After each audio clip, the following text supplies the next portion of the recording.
luar biasa berat. Itu coaching di rumahku itu coachingnya cuma 1 jam, tapi building trustnya itu hampir setengah hari. Aku juga udah ngomong sama orang tuanya, biasanya ini akan hadir, tapi orang tuanya gak usah malu, maksudnya gini, gak usah jadi kayak ngerasa, aduh si Ari bakal tahu dong ya masalah gue sama anak gue. Don't worry, kenapa? Karena aku pernah di posisi kalian. Manda tuh udah ngomong kayak gini sama aku, mama adalah ibu paling baik. Oh ya, buat anak orang lain. Karena mama kalau ngajarin orang lain, mama itu sabar banget. Kita suka, kita bahagia, semuanya akan mendapatkan hasil yang terbaik. Kita suka bikin apa? Gathering family, tapi yang berangkat satu kantor. Nah, pernah nggak bikin gathering family yang berangkat satu keluarga? Keluarga-keluarga terdekat, membuat bonding lagi, mengurus itu lagi. Nah itu yang kadang-kadang lebih fokusnya itu ke perusahaan. Tapi ternyata yang di keluarga, yang di rumah setiap hari ketemu ini dianggaplah sebagai orang yang biasa-biasa aja gitu loh. Padahal katanya kan penting.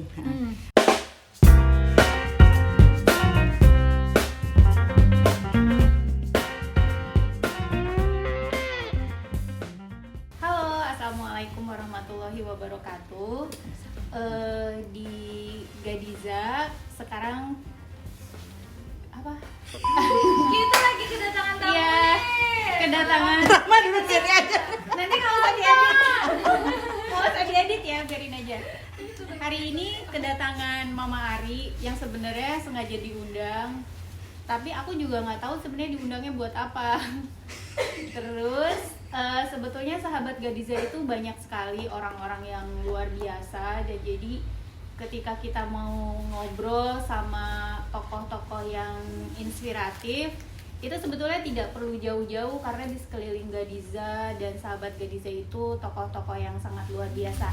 Ini karena Mama Ari itu sahabatku, kakakku juga, orang yang sering galakin aku juga, support tim aku juga, jadi aku nggak bisa nanya-nanya yang serius, jadi nanya-nanyanya Mary aja ya. Oke Mary, silahkan. Dia memang suka begitu. Kak, kenapa sih disebut atau dipanggil Mama Ari meskipun sama yang lebih tua gitu, ibu-ibu temen-temennya anak-anak, tapi manggilnya tetap aja Mama Ari. Terus ke Papa Is juga manggilnya Papa Is, sampai kita pun ikut manggilnya Mama Ari, Papa Is gitu. Nah itu tuh berawal dari anak-anakku. Jadinya tuh dulu aku juga bingung kenapa dipanggil dengan Mama Ari, tapi kan karena dulu mungkin anak-anak masih agak bukan cadel, jadi mau dipanjangin gitu, malah dulu Mamai gitu kan. Nah pada saat aku pindah ke Abu Dhabi, karena akan bawa terus tuh, karena nggak ada mbak, nggak ada apa, jadi memang anakku yang kecil itu kan selalu bareng sama aku, dan kalau ngomong tuh suaranya tuh nyaring banget gitu loh, Mamai. Nah, akhirnya se Abu Dhabi itu teman-teman di KBRI semuanya tuh kalau panggil ya Mamai. Nah Papa itu kan nggak terlihat gitu loh, karena nggak pernah ada lah dulu di rumah gitu kan. Nah itu juga gitu, papahnya siapa? Papa Is. Nah jadi dengan Papa Is dan Mamai itu tadi tuh akhirnya jadi sering, dan dulu itu aku masih aktif tuh, sering posting di Facebook gitu-gitu kan. Nah teman-teman di Abu Dhabi tuh kalau komen Mamai ya, akhirnya sampai saat ini, dan sekarang juga pada manggilnya Mama Coach. Gitu. Jadi aku ya oke lah, kayaknya bagus juga Mama Coach. Ngomongin coach tadi, aku kan pernah sama Bian tuh waktu itu di Menara 165, terus ayo tante gitu, tar dulu deh nunggu mama. Terus kata ade Bian, tante, mama itu nggak usah ditungguin, mama itu bisa lama di setiap belokan, jadi setiap belokan itu bisa bicaranya banyak, jadi kita nggak usah nungguin mama. Nah terus kan kalau coach itu nggak bisa bicara kak. Iya itu dia makanya. Malahan jadi harus lebih banyak mendengarkan dan lain-lainnya. Itu gimana rasanya tadi? Oh iya benar. Aku itu hari kedua itu kelas coaching, aku mau udahan. Nggak gue banget gitu kan ya, nggak gue banget karena gue kan harus ngomong gitu loh. Akhirnya aku bilang nih sama guru aku gitu kan, waktu ada coach Teddy, Mas, setelah hari ketiga minggu depan gue ikut lagi ya. Enggak gue banget, aku bilang gitu kan. Gue kan biasanya ngomong, masa aku harus dengerin gitu kan ya, selama apa, terus yang dipelajari gini nih, pelajaran pertanyaan, kalau ada ngomong, oke, ini pelajaran apaan kayak begini ya, oke. Terus gini, pas itu terus Mas Teddy ngomong gini, Mbak, dar Bu, kalau public speaking udah pinter ya, udah, aku bilang gitu kan. yang ini belum, ya makanya belajar ya digituin, cuma dibalikin aja gitu kan. Nah, terusnya teman-teman tuh yang dari Bandung, dari Jogja, masa mbak kita dari Jogja datang ke Kemang, Bandung datang ke Kemang, yang cuma dari Jakarta nggak nongol, itu di hari minggu kedua, dan aku menyatakan aku tidak datang lagi gitu kan. Ternyata kok nggak enak ya nggak datang, tiba-tiba aku nongol lagi, twing gitu kan. Nah pas praktek tadi tuh yang pelajarannya oke. Pas praktek nih, aku gini loh, jadi coach pertama kali jempolku tak injek, supaya aku nggak ngomong gitu karena yang ada freeze dari kaki sampai kepala, terus gini, cuma gitu-gitu doang kan. Terus kata si coachnya ini gini, saya kayak nggak mengenal Coach Ari, sama saya juga kenal saya, jadi perjuangan aku untuk sampai akhirnya certified itu lumayan nggak bisa dikatakan dah pokoknya. Tapi pada saat aku bisa melewati itu ya oke lah, bisa berbangga atas diri gitu, mengapresiasi diri bahwa ternyata aku bisa ya melakukan sesuatu yang berbeda. Dan kan dulu kan aku mungkin karena sering banyaknya ngomong, anakku kan stres jadinya mungkin ya gitu, karena aku jadi nggak memberikan kesempatan kepada dia untuk bicara, terus yang ngomong. Nah pada saat aku belajar coaching ini kan aku cuma gini, jadi itu kita ada teknik-tekniknya ya, gimana memancing, gimana menggali gitu kan, pertanyaan harus seperti apa tuh, belajar gerakan badan tubuh, atau itu kita beda aja bisa coret pas ujian tuh. Aku 5 kali ujian sayang baru lulus. Tapi aku senang gitu, maksudnya benar-benar detail banget ya bagaimana dalam suasana ujian. Kalau orang bilang nyusahin apa gimana, enggak. Jadi memang benar-benar kita bukan dipersulit, tapi kita memang benar-benar diajarkan untuk menjadi coach itu ya seperti itu gitu. Dan emang aku belajar banyak banget lah di situ gitu. Dan aku sekarang enjoy banget gitu. Jadi banyak anak remaja yang ngomong gini, ini loh tante, kita tuh cuma butuh didengerin. Nah itu dia tuh, karena di Amerika kan ada pekerjaan yang cuma mendengarkan aja dibayar sekarang. Saking udah mereka bicara nggak ada lagi yang mau dengerin gitu. Makanya saya akhirnya jadi kayak gini deh, mulai anteng, mulai kalem gitu kan, bener gak? Iya deh. Jadi kayaknya kemarin itu kan 2 ya. Jadi kalau Manda itu waktu itu kan mau masuk perguruan tinggi juga, memang dia kayak aku mau masuk ke sini terencana dan akhirnya jadi goalnya dia dan tercapai gitu. Nah, terus ada Bian juga yang masih umurnya waktu itu aku tahu tuh yang dari 8 tahun, 9 tahun ya, mulai jadi klien aku gitu. Dia beli baju RR buat perform dan lain-lain loh Mary. Nah, terus kemarin kan dia tuh aku lihat di ISQ tuh dia bawa dream boardnya dia gitu. Dia mau kesini dan tercapai semua. Terus sekarang bikin bisnis gitu ya. Dan itu tuh aku nggak mengada-ngada, memang browniesnya tuh enak banget kan, pernah nyobain juga ya. Dan itu tuh maksudnya tuh anak kecil gitu, terus kayak Daddy kayak lu. Dan aku tuh gini loh, kan emaknya nggak bisa masak, yang bisa masak itu bapaknya gitu kan. Dan aku pun ya kalau cerita curhat segala macam tuh ke Mama Ari. Tapi ketika aku di coaching kan malahan sama Papa Is gitu kan. Nah itu kenapa sih bisa begitu? Padahal kan gampang aja Kak coaching aku gitu. Itu kenapa ya? Mau coaching kamu? Maksudnya kenapa ya kita itu berarti itu kan ada satu teknik, ada apa yang membuat aku kok kayaknya aku di coachingnya malah kenanya sama Papa Is gitu. Apa karena kita terlalu banyak tahu? Iya itu dia, aku terlalu banyak tahu OSI. Dan habis itu ada beberapa, aku coba gini aja dulu ya, kok aku sama dia ini sebenarnya nih banyak sama gitu loh. Kayak kita kalau mengkomen sesuatu habis itu nggak janjian, kita jarang ketemu, maksudnya bukan yang setiap hari ketemu dan setiap hari WhatsApp setiap hari itu sih enggak gitu ya. Jadi tapi kok gini loh, kalau udah ketemu, kalau udah apa-apa tuh kan jadi kayak tahu banyak, jadi tahu berarti banyak. coaching tuh harus benar-benar netral dan nggak tahu. Bukan nggak tahu, tapi kita bisa netral. Nah kalau seandainya sama sih ada sesuatu yang aku gini, kenapa ya ini kayak karena mungkin aku terlalu dekat, jadi habis itu ya kayak sama anakku, makanya tadi aku bilang bahwa Manda aja dipegang dulu sama coach lain, baru diberikan pada aku. Nah kalau Bian kenapa bisa langsung sama aku?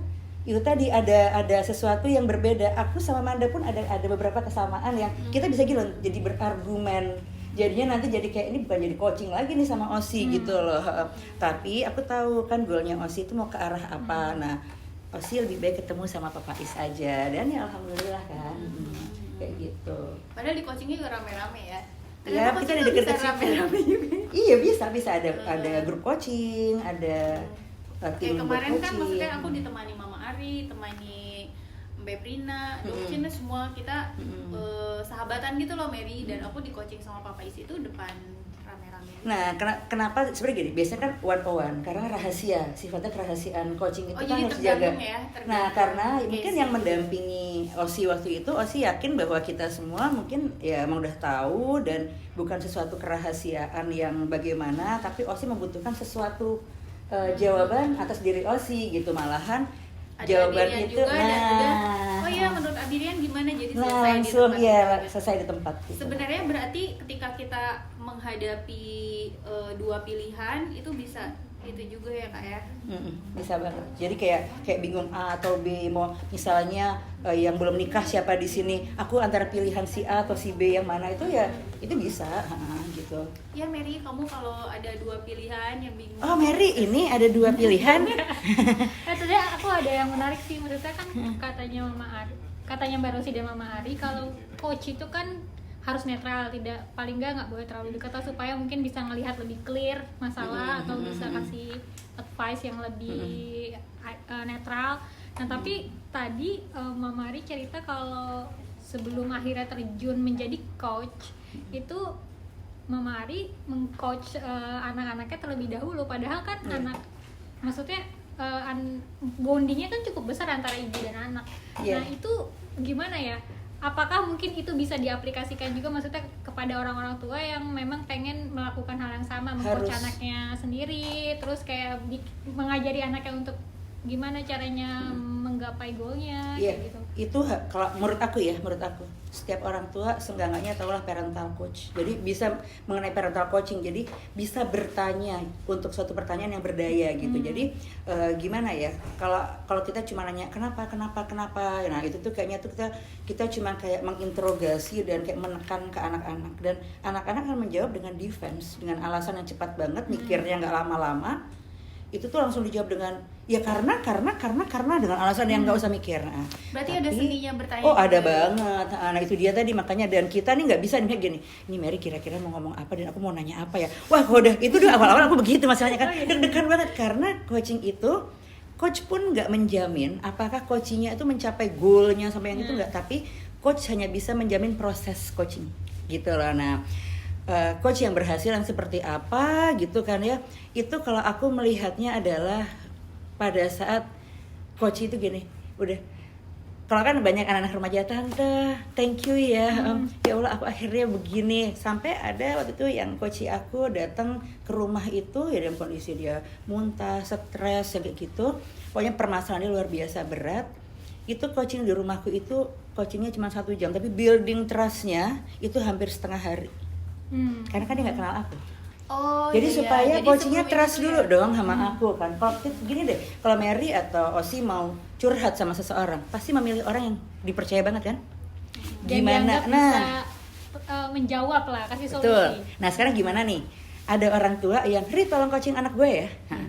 Dan kamu kan punya banyak masalah. Nah itu loh orang tuanya tuh orang coaching bukan masalah kok gitu kan. Kamu bisa akan menjadi lebih baik, dan atau enggak kamu bisa mencapai goal kamu. Itu kan enak lain gitu loh bahasanya ya kan. Nah ini mereka datang seakan-akan jadi anak yang bermasalah, ketemu aku kira-kira kayak gimana? Siapa sih ini orang? Nah PR aku banget nggak sih membuat dia langsung yang, makanya aku minta orang tuanya pergi dulu. Nah disitulah makanya kalau untuk sama anak remaja aku butuh 1 sesi untuk building trust, untuk dia dekat, untuk dia trust gitu-gitu. Pada saat dia udah trust, udah dekat, semuanya ngalir enak banget. Nah itulah, dan akhirnya kemanapun mereka gitu ya, itu udah kayak aku jadi kayak apa ya, kayak tantenya mama keduanya. Bahkan aku sampai berapa kali itu malam minggu diapelin gitu loh. Aduh anak gue Ri, kalau mau datang ke rumah lo tuh ya dandan dulu segala macam. Makanya yang kayak gitu kan rasanya gimana ya. Tapi pas coaching itu berarti sebenarnya tuh ngabisin energi juga dong Kak. Ya jadi satu orang tuh misalnya butuh waktu seharian, dan itu tuh jadi kayak capek gitu. Iya, jadi ada karena kita kan juga butuh effort ya, gitu butuh effort. Nah dulu aku pernah nih dalam satu hari 3 kali, maksudnya tiga sesi. Ternyata akunya sendiri akhirnya kalau capek aku tahu kayak apa gitu loh. Padahal ya kan nggak mungkin ya kita bisa melakukan sesuatu untuk orang lain, masa ya buat aku dan keluargaku sendiri jadi kayak begini. Akhirnya aku tahu nih sesi aku tuh maksimal 2 aja dalam satu hari jadinya. Tapi kalau yang berat-berat gitu bisa satu hari 1 kali. Rata-rata nih yang datang ke aku pasti semua rata-rata punya masalah dengan orang tuanya. Dan aku juga udah ngomong sama orang tuanya. Biasanya ini Komunikasi akan ya, hadir. Tapi orang tuanya gak usah malu. Maksudnya gini, gak usah jadi kayak ngerasa, aduh si Ari bakal tahu dong ya masalah gue sama anak gue. Don't worry, kenapa? Karena aku pernah di posisi kalian. Nah, karena aku juga seorang ibu, jadi aku gimana caranya mengembalikan anak ini ke merespek orang tuanya, kembalikan marwah orang tuanya itu ya sebagai orang tua apapun juga mereka gitu loh. Oh iya tuh opening Jadi, yang kakak kalau itu- materi parenting tuh aku membuat si orang tua hilang jaimnya tuh ya. Karena Mama Ari tuh openingnya tuh ya bener-bener terbuka apa adanya bahwa aku tuh dulu mama galak loh, jadi Iya, ibu dan itu anakku tuh aku tuh iya, dulu betul. mama yang apa-apa gitu. Iya. Jadi itu oh ternyata aku ada temen, jadi dari situ mungkin mama-mama di bumi ini tuh jadi Aku menyamakan dengan banyak Terbuka, mama-mama gitu. karena Manda tuh dulu ngomong kayak gini sama aku, mama adalah ibu paling baik. Oh ya, buat anak orang lain. Karena mama kalau ngajarin orang lain, mama itu sabar banget. Tapi kalau ngajarin aku, mama 5 menit baik, sisanya mama kenceng banget dan hasilnya nggak bagus. Nah tapi anak yang aku ajarin ini hasilnya bagus-bagus. Tahu nggak kenapa? Yang aku ajarin aku kan bahagia ngajarinnya. Mereka juga bahagia nerimanya. Dapat. Sedangkan ngajarin anakku, udah bisa belum yang ini? Hah, gimana sih tadi?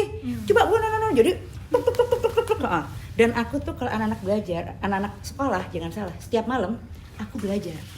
Tuh kalau mau tahu aku kayak apa tuh ya. Terus aku punya laptop, itu aku bisa ngetikin bikin latihan soal. Jadi itu buat anakku kayak begitu. Kenapa begitu? Karena punya anak. Buat aku, anakku sendiri, aku punya ekspektasi dong. Aku mau anakku punya nilai sekian. Kalau anak orang, terserah deh nilai lo berapa. Ternyata yang nggak pakai ekspektasi tadi, hasilnya bagus. Yang ini, kelajat ya sama lah. Misalnya nih punya bos gitu ya, taruh lah nih gitu ya.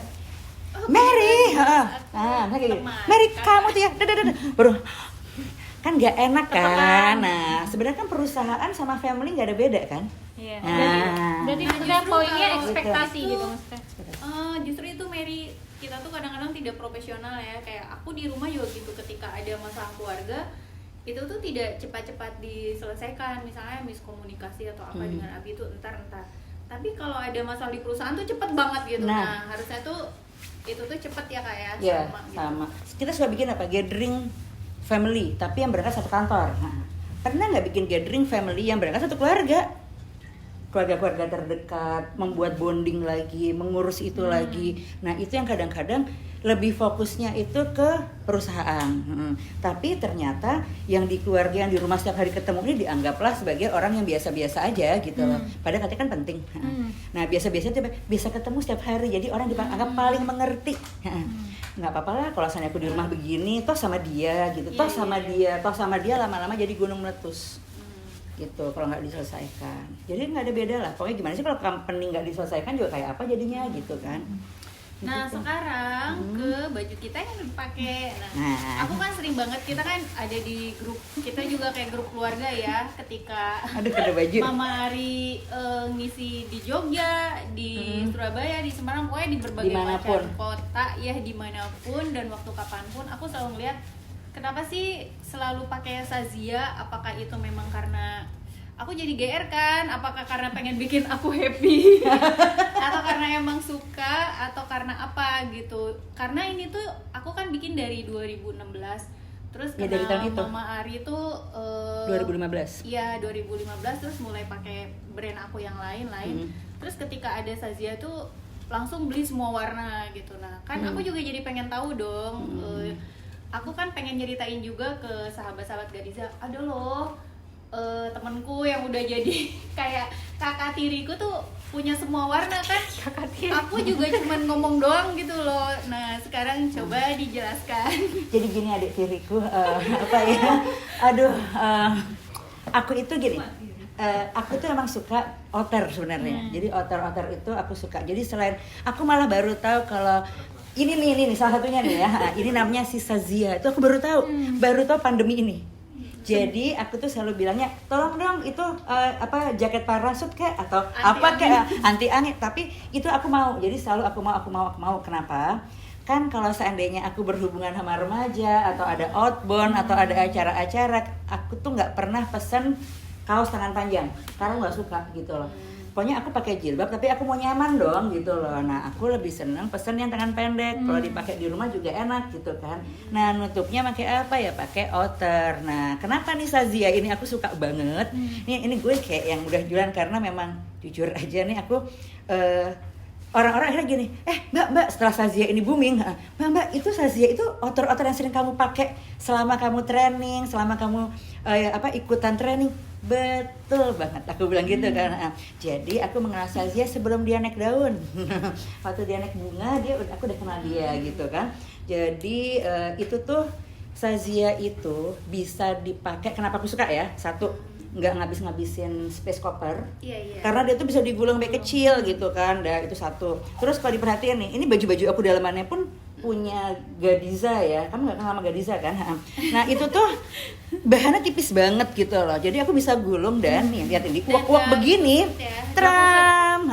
Aku nggak butuh serikaan. Aku sesimpel itu.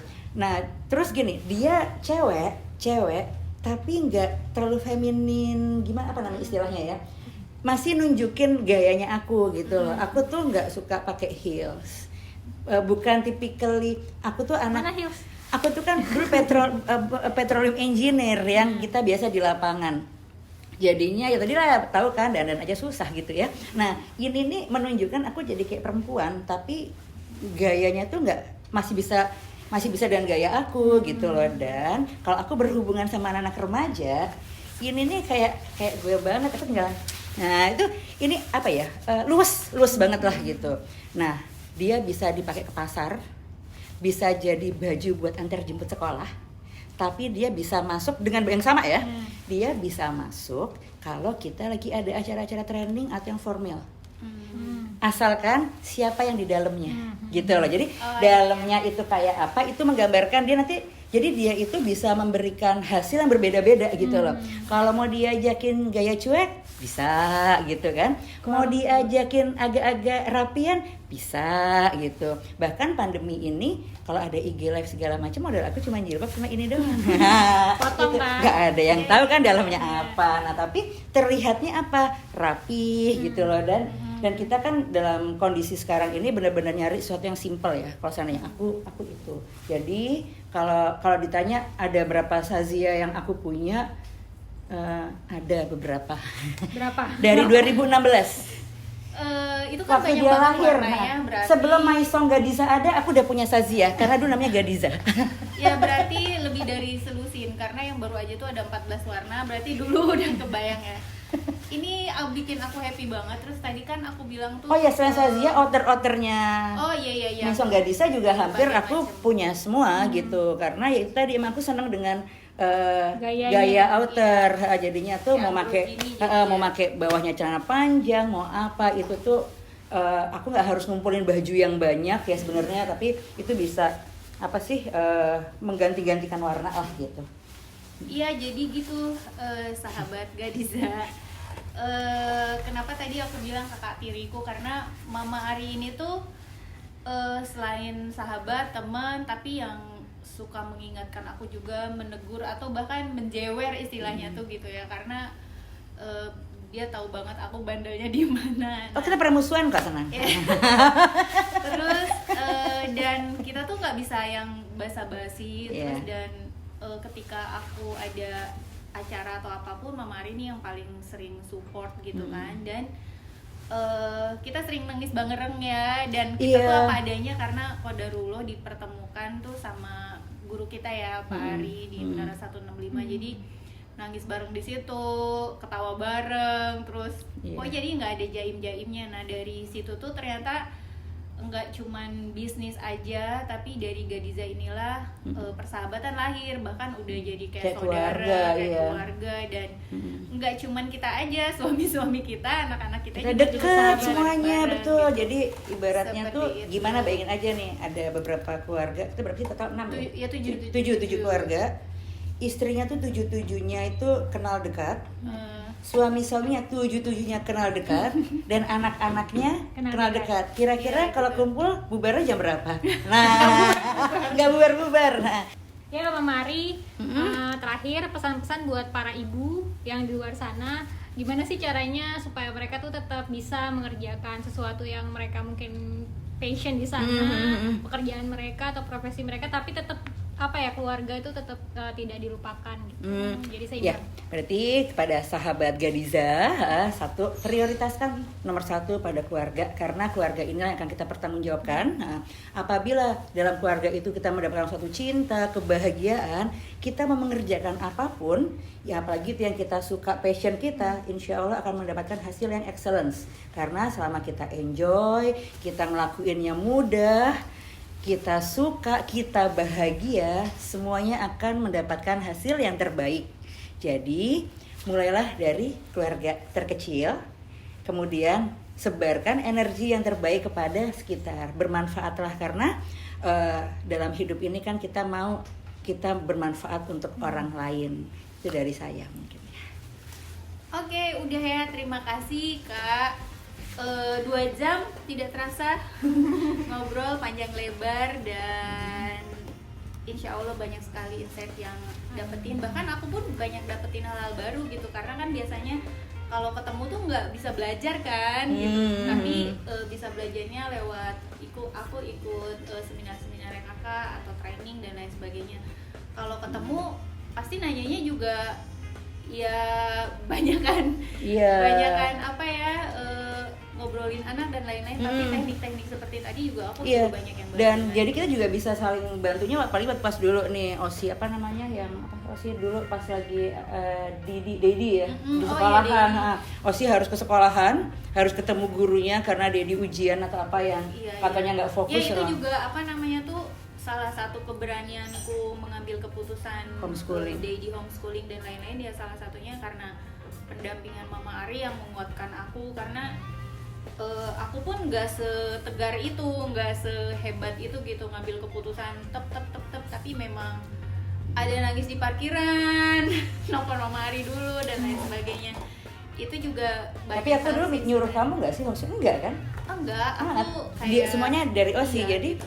aku nggak pernah bilang udah ambil aja ini, enggak. Jadi Semuanya sebenarnya balikin ke dia semua. Iya, cuman pengen didengerin aja pas mewek di parkiran kayak gitu. Iya. Ah, aku tuh gini. Yang kamu mau tuh apa sih sebenarnya? Aku tuh gitu Udah- aja.